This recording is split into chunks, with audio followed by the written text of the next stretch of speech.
We're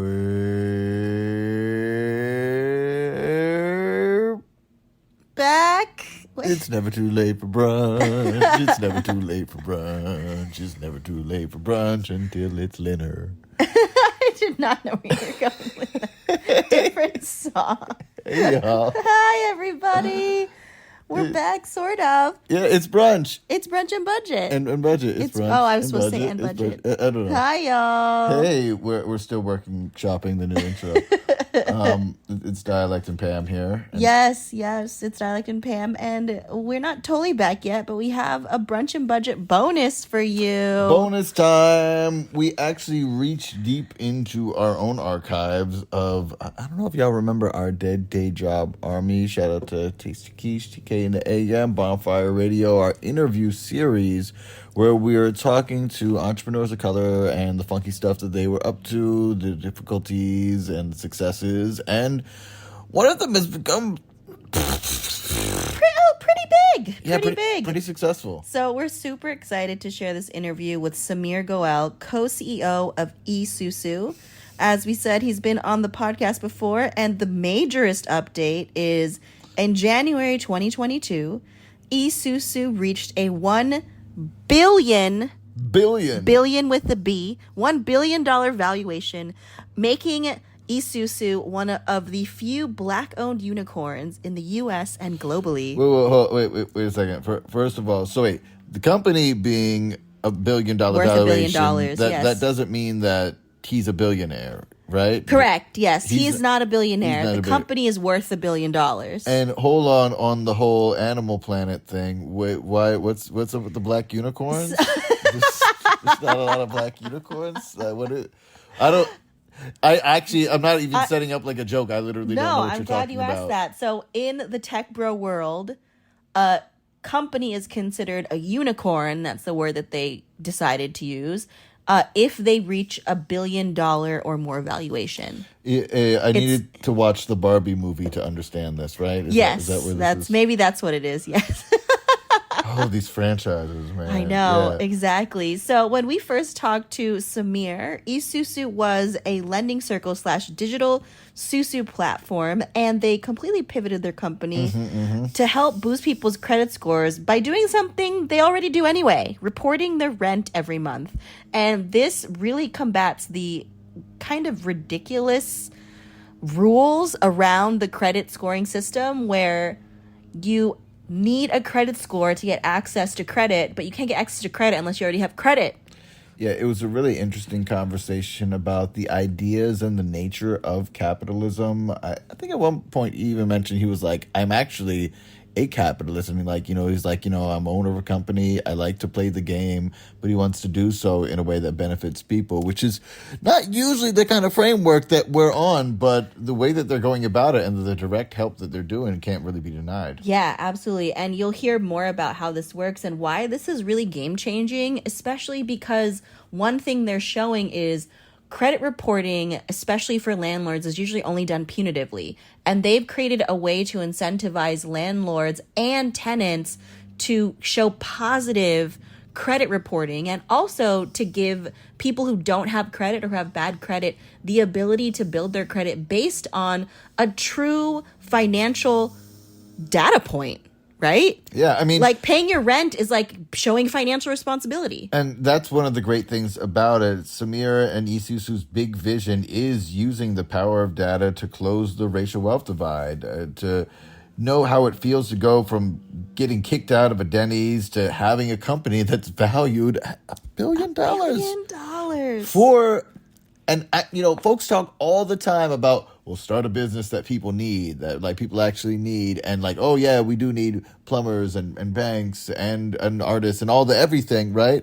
But this was a need that folks didn't even know was an option to create. Yeah, exactly. This is a need that addresses the true systemic oppression in a way that puts people of color in particular in a much better position. And what's wild about it, talking about the capitalism part of it, is that it is a sustainable company in this system. Yes. That's the tough thing about, I think, a lot of the companies that are meant to do good, is that they're brought up to not be sustainable or not be able to thrive in a capitalist system. So inevitably they don't.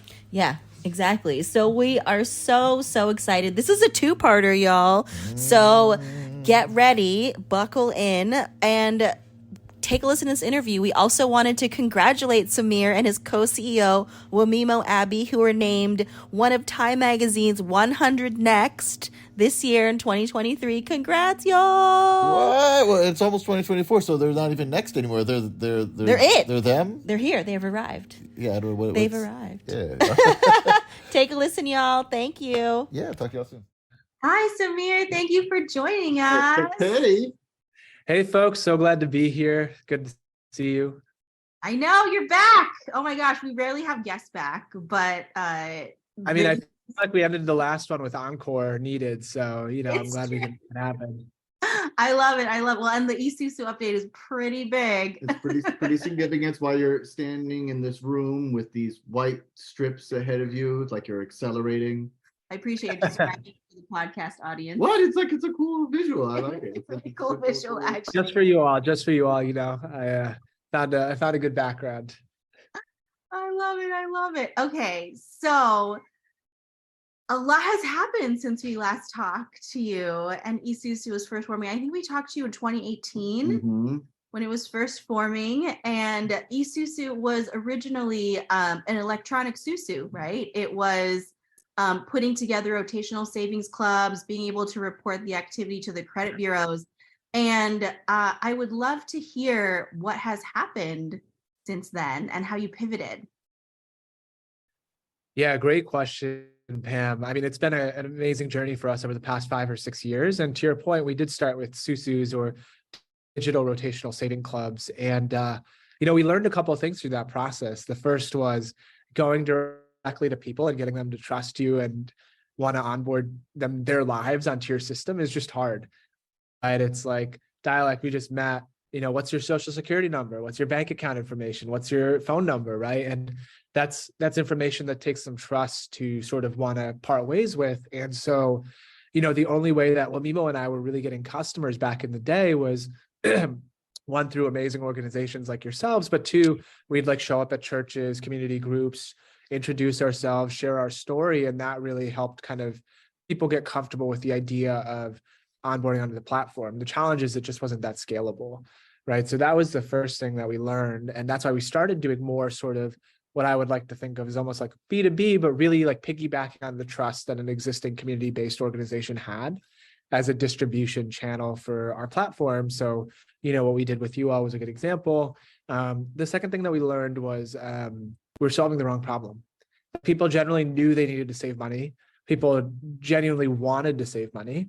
And we're really running into two key issues. One was they just weren't getting paid enough and things were getting more expensive, but they weren't making enough money. And that was something we really couldn't do anything about. And then the second was what happens during a financial emergency, right? As we all know, 1 in 2 American adults has less than $500 in their bank account. So when your car breaks down and you lose a job, when you have a family member with a health emergency, like so many of us during COVID, when you're an immigrant and you're sending money home, all of those sort of financial shocks really put people behind and kind of blew through their savings and put them in a debt spiral. And so that was the issue that we realized we could do something about by giving people access to build and establish credit at scale. And so we pivoted into really focusing on this idea of using rental data as a way to help people become creditworthy and entrenched in the financial system. I always say that credit treats you like you're guilty until proven innocent, right? And we found an alternative way to basically underwrite people that were deemed untrustworthy by the system, because rent is your largest monthly expense. It's your most consistent. For a lot of low income families, it's 30 to 50% of income. And guess what? It's super predictive. If you pay your rent, you're going to pay your mortgage, you're going to pay your other key expenses. And so it solved everyone's problems. Oh, that is awesome. And it's so interesting because it seems so simple now that you're doing it and now that it's happening, right? It was our biggest complaint about the credit system was, why do you have to get credit to be in the credit system? That just doesn't make any sense. That's always the big complaint. But the thing of it is, and I know when you're talking about pivoting, is you have to get in there and do the wrong thing before you see why it doesn't work to make the pivot. Yeah, I think one thing that's really, really powerful about your pivot too is you mentioned the B2B side of Yeah, I things. wanted to talk about that. Yeah, because we've seen fintech apps try to do rent reporting, but the onus is on the renter to not only find the app, but pay for the rent reporting. And they're probably already in a financially precarious situation. So the idea of having to pay to get your credit up just like also is counterintuitive. Well, it just feels like the old stuff about credit where you're like, oh, your credit isn't great, so now you have to pay some sort of deposit or extra fee or penalty. It just felt like another penalty, another poor tax. Yeah. So how did you get to the B2B side of things? Because I feel like that's what's specifically unique about Esusu. Well, and like in a non-thirsty, equitable kind of way, because I've Yeah. known plenty of businesses that have gone from customer base to B2B just because they're like, the bees have all the money, so we're just gonna, slide over there and stop helping the people. Well, I love how you framed it as non-thirsty. So thank you for that. The more importantly though, ultimately to your point, for us, it was about the mission, right? It was really about like we founded Esusu on this core premise that no matter where you come from, the color of your skin or your financial identity, it shouldn't determine where you end up in life. And our vision is to unleash the power of data to bridge the racial wealth gap. And so everything we do is really in service of moving towards that.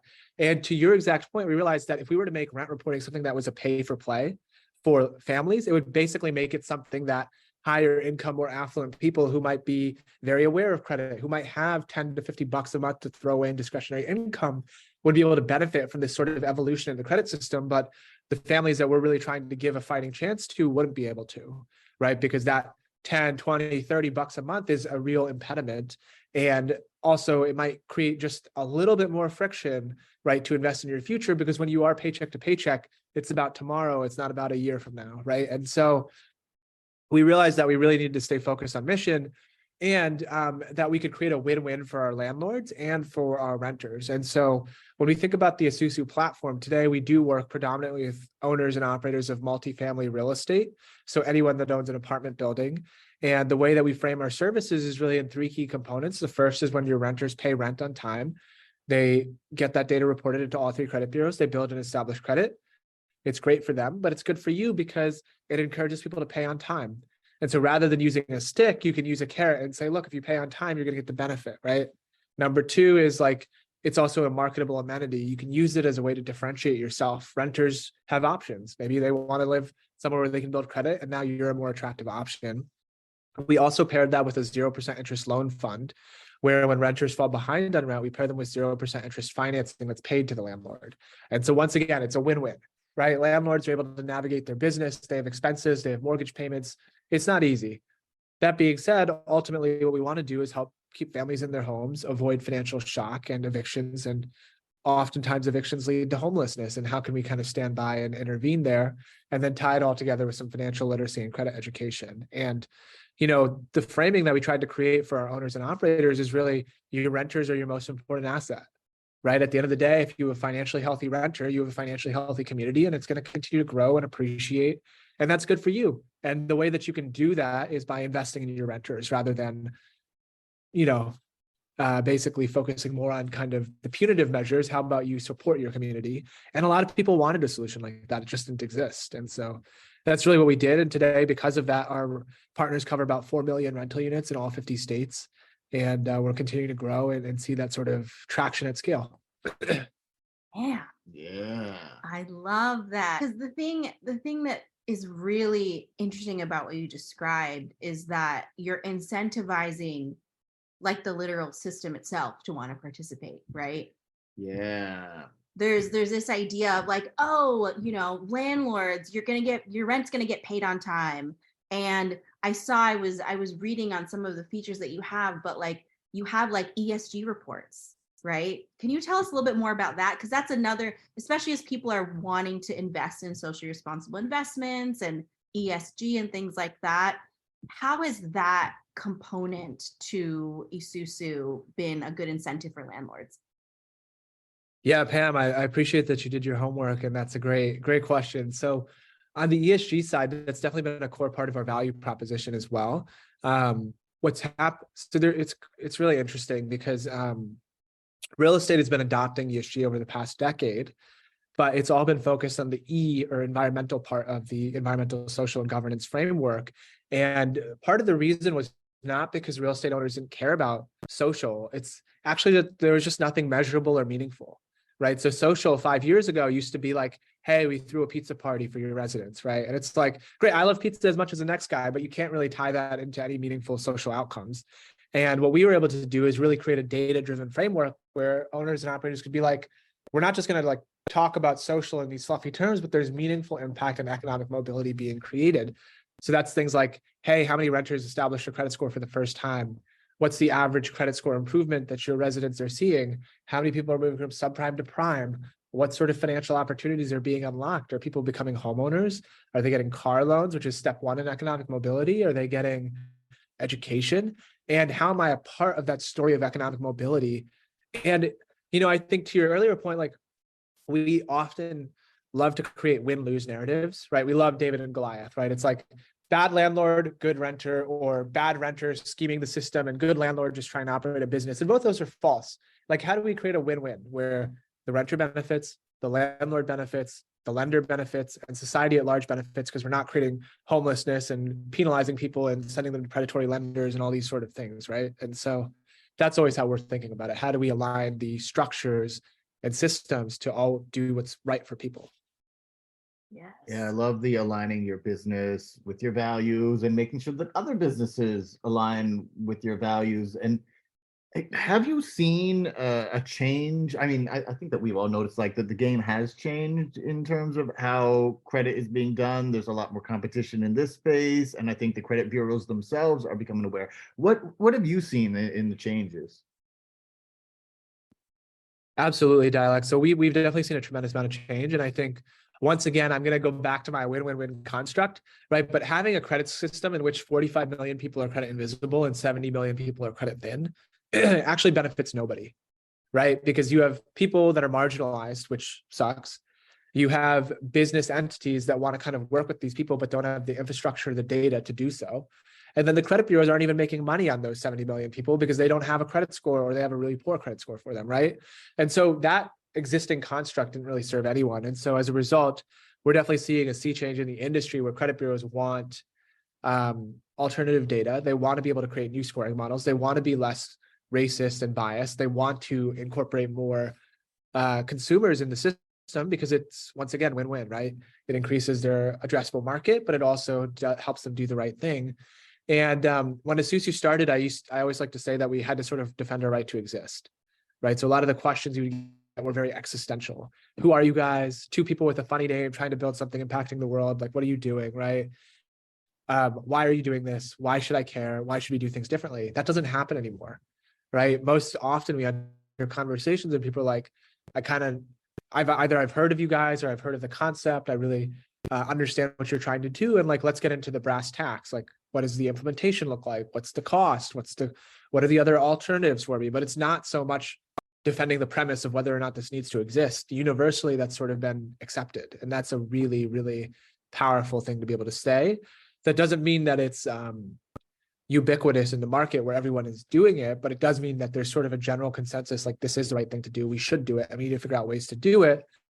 And what needs to be figured out sometimes is logistics, but that's okay. Generally, everyone wants to make it happen.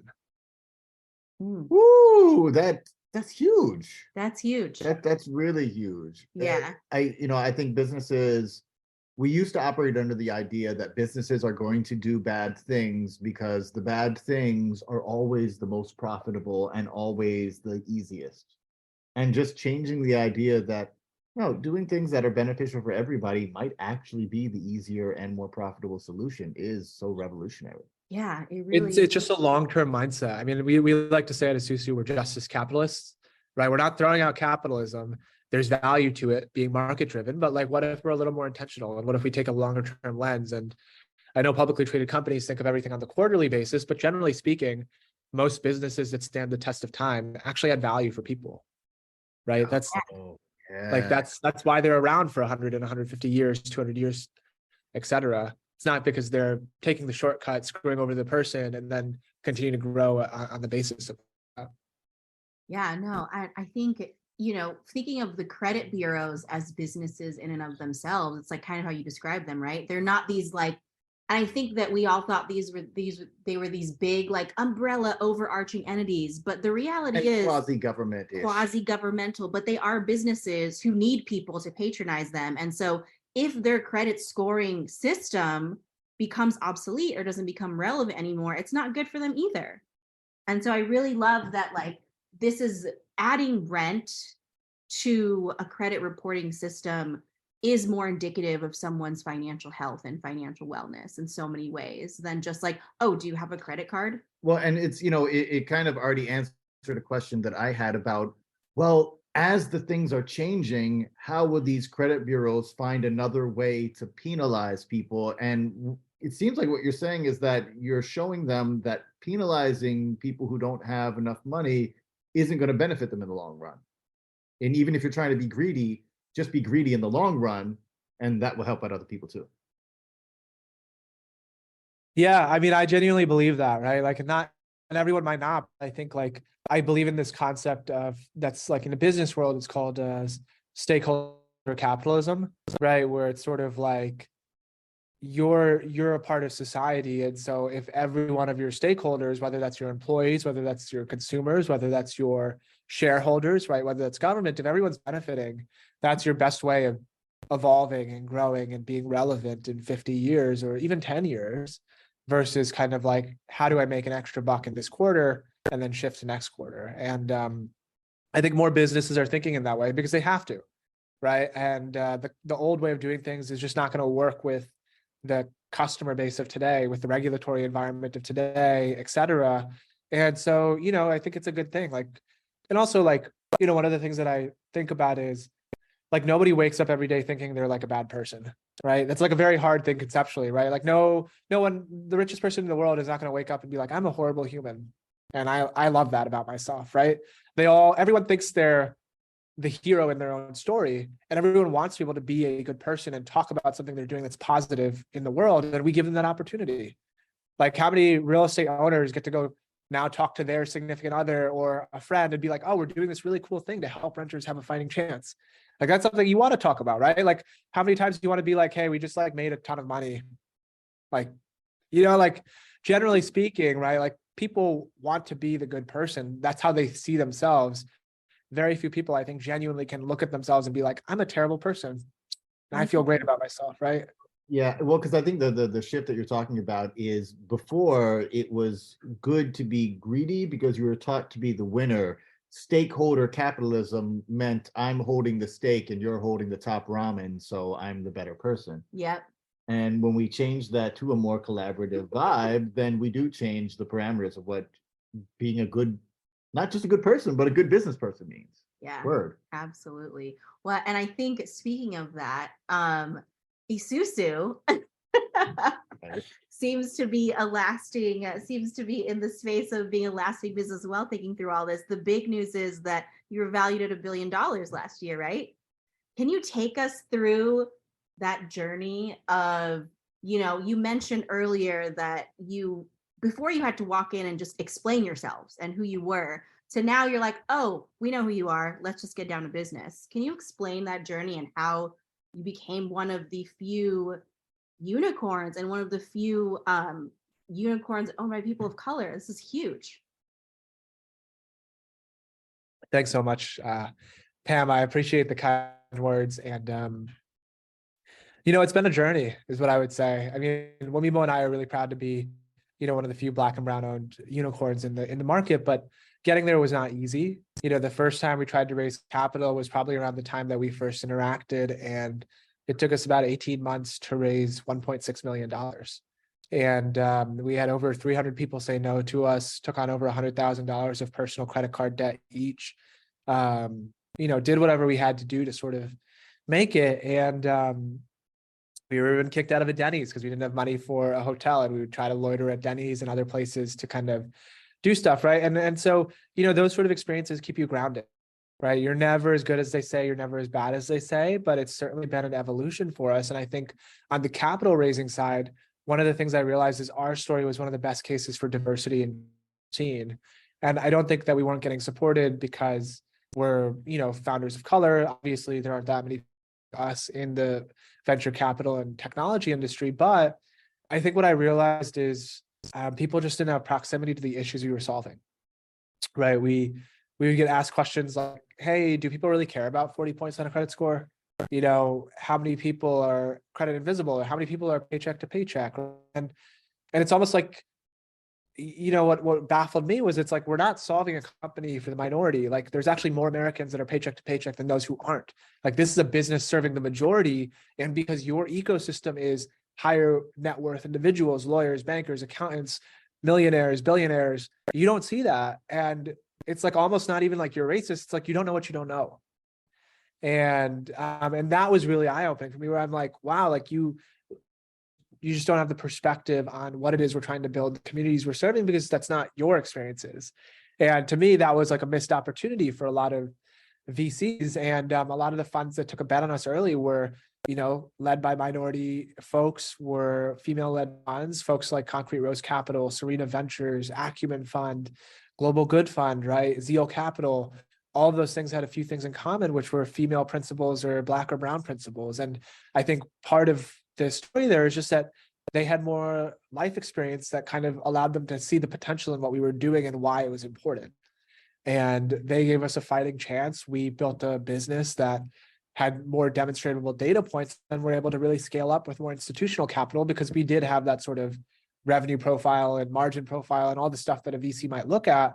But we needed someone to like see us and see potential rather than nothing, right? And so that's where I think that case for diversity really comes into play. And, like, we were able to build a market, we were able to build a market that had a sustainable revenue model. And, right now our owners and operators pay us $2 per rental unit per month. We started having year-on-year growth around 600%. We started having really strong margins. We started hiring great people, and VCs could look at those data points and make a really clear case. But early stage investing is not necessarily investing on data, right? You're looking at opportunities in terms of markets, and you're looking at teams that you believe in.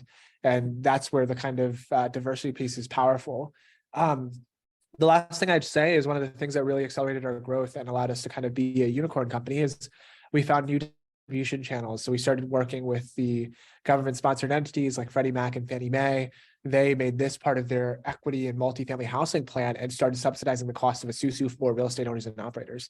So now it's not only like, hey, you should pay for this service to benefit your renters and your own bottom line, but it's like, hey, if you're budget constrained because the economy is in a bad place, we can potentially have one of the GSEs help cover your costs so you can try it, see the value firsthand, and Esusu gets paid directly by them. And so that was also a game changer for us because they control so much of the real estate market. I really love how you illustrated the issues with the whole privilege discourse of maybe a decade-ish ago, where the thing that you're bringing up, there was pushback amongst the idea of like, well, we have privileges, and the privileges that they were able to build successful companies without having these relational connections. And what you've been able to bring to them is very clearly in the math on it of, hey, y'all are missing out on being a part of this economy by not having these connections.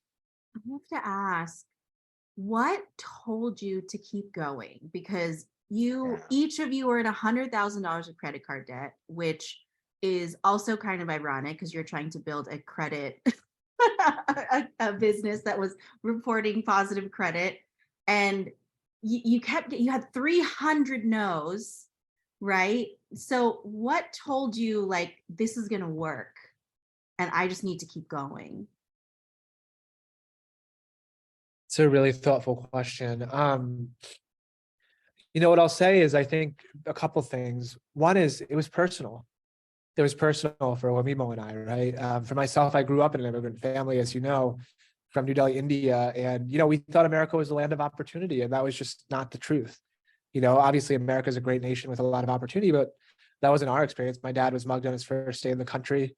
We didn't really have much by way of shelter. And a lot of my upbringing was watching some of those friction points for my family and my parents around access to credit, basic financial services, all those sort of building blocks that we were solving for. So one, it was personal. Wamimo also, he and his mom moved here from Lagos, Nigeria, and ended up taking out a 400% payday loan, right? And so those sort of things make you understand that like, hey, this is a real problem. We've experienced it. This needs to be solved. And so that's one piece of it. Two, we saw it working. You know, our renters, our communities were telling us this is important. This needs to exist. You got to keep doing this because we need it. Right. And then finally, I always like to say nothing worth doing is worth doing alone. And so I'm very fortunate to have a great business partner, but also like work husband and best friend in Wamimo, that we could go through this together, because no matter how crappy any given day was, you knew that there was at least one other person who knew what you were going through, and you could commiserate together, you could lean on each other together, and you could persevere together. And I really think that was foundational, right? Because you could kind of go through these painful moments and experiences together. And you know, that's really what's made Esusu successful, in that sense of being able to persevere through those, you know, those tough personal experiences. And everything is, it was personal. We knew that it needed to exist, and we had each other. Woo, that is the Beautiful. combination for making those things really work. We were mentioning earlier about, you know, the shameless thing and all that, and I think that this kind of plays into that. Yeah. There are a number of people who maybe they're trying to start their own business in a similar fashion to you. Maybe they're just trying to get through life, but the shame of these failures ends up putting a stop to them. I know plenty of folks, and I've certainly, and maybe you've been in a spot where if I got kicked out of a Denny's, my next move would be to give an application to the Denny's and be like, well, maybe I need to start over.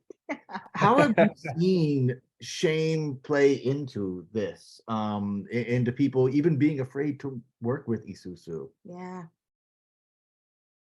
So that's a good question. So I'll tackle the first part of that first around shame. And, you know, I think there's multiple forms of shame, right? One is generally around finance and money. And that's something I know you've investigated quite a bit. And, you know, I think it's just like things that people don't like to talk about because they associate their worth with money, right? And I think Wamimo and I, in some ways, had the benefit of not coming from money, where it's like, this isn't something we're accustomed to. That's not how we value ourselves.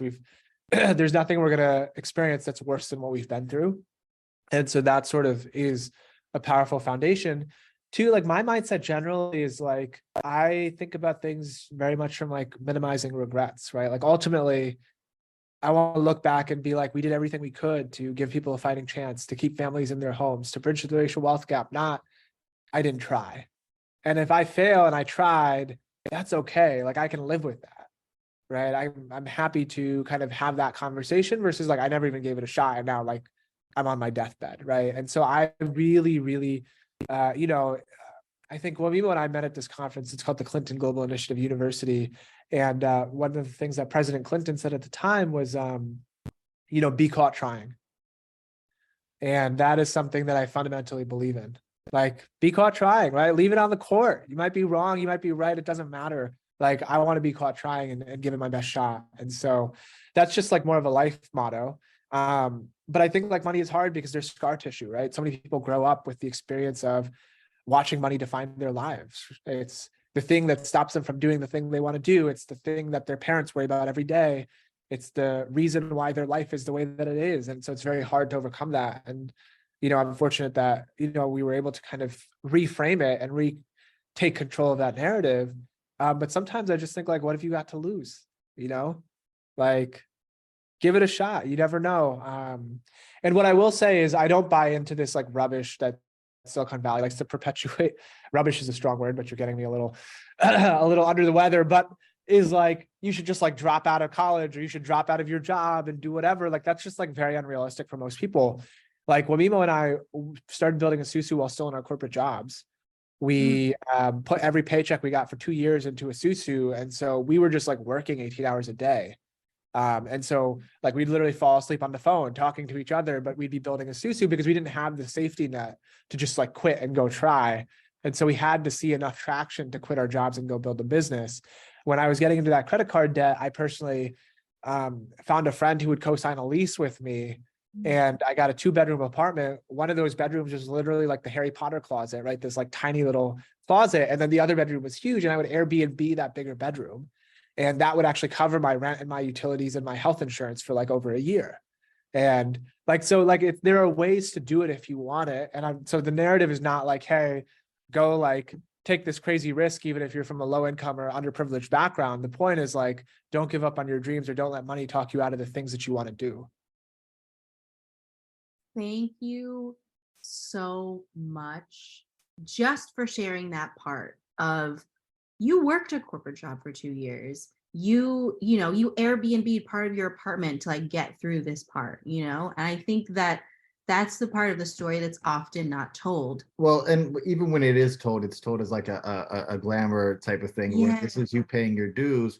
And it wasn't you paying your dues, this is just you maintaining. Yeah. And like, I appreciate you saying about the risk. And like, some people Airbnb their apartment and do all this stuff, and then the business doesn't work out. And like you were saying before, this doesn't make you a worse person for not having overcome.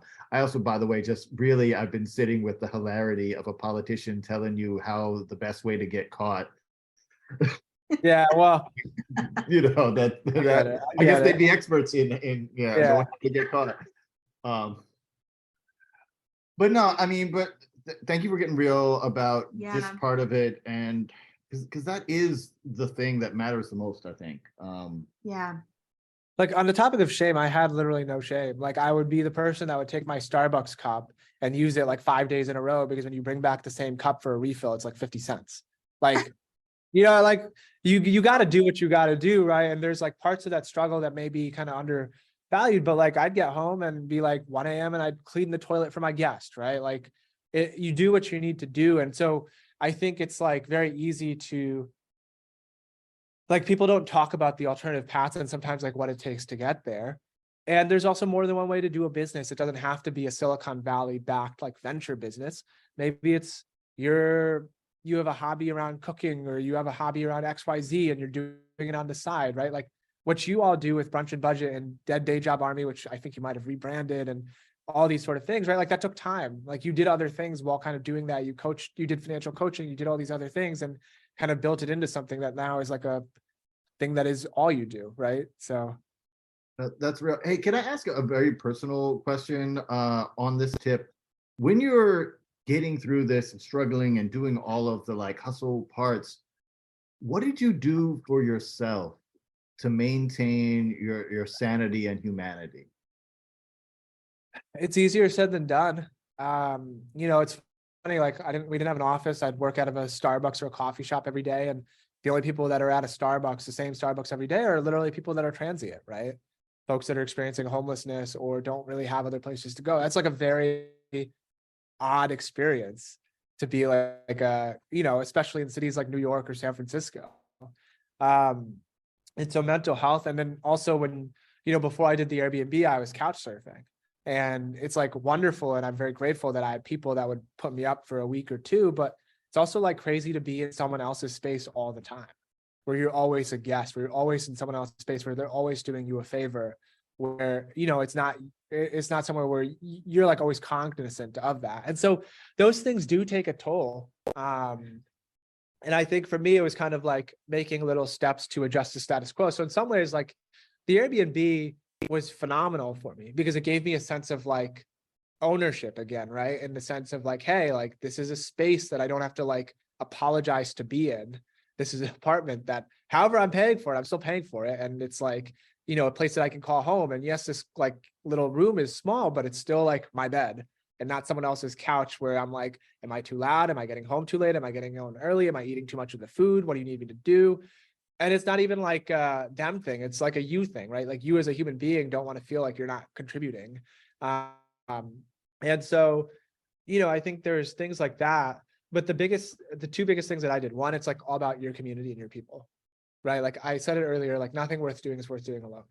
Like have those people in your life. It doesn't have to be a business partner. It might be a significant other. It might be a friend. It might be a parent. It might be a former coworker. It might just be the person at the coffee store that you can chat with. But have that ecosystem of people that are there for you, that believe in you. I think that goes a long way. The other thing that I did that was kind of, I guess, clever in hindsight was I worked at LinkedIn before I quit to go work on Esusu full time. And they had this program to basically help employees cover health-related expenses, health and fitness, right? So it's called Perk Up. You get like a budget to go spend on workout classes and gym memberships and all that. while at LinkedIn, because I planned this for a while, I would just use all the corporate facilities. So I'd go to the LinkedIn gym, use it, et cetera. So I had that entire budget open. And so before I left, I maxed that out and used it to buy a year worth of gym memberships, a bunch of fitness classes, all those sort of things. And so I had my like fitness routine prepaid for by the corporate budget. And so I could still, that was the thing I did for me. One, it's like be able to like have a place to take care of my body, my health, go work out. I could shower, all those sort of things, right? It was like pretty useful in that sense. And I could buy some nice stuff too, right? Like get some boxing classes and some cycling classes. And that was the thing I did for me. Ooh, thank you It's for worth going that through too. that. No, that's a really good way to share and express that. Yeah, because like I think a lot of times when we get into those spaces, what ends up happening is we're faced with having to compromise our values, Yeah. and then we start wondering, is it worth it? So I just wanted to get like, your anchor points that allowed you to hold on to your Yeah, values. I Thank you love for that. sharing that. Yeah, and I think the common narrative is I just grit my teeth and I got through it, right? And to hear that, like, no, you planned even the mental health aspect of it and the Mhm. physical health aspect of it in a way that you knew you were going to need because it was gonna get hard, right?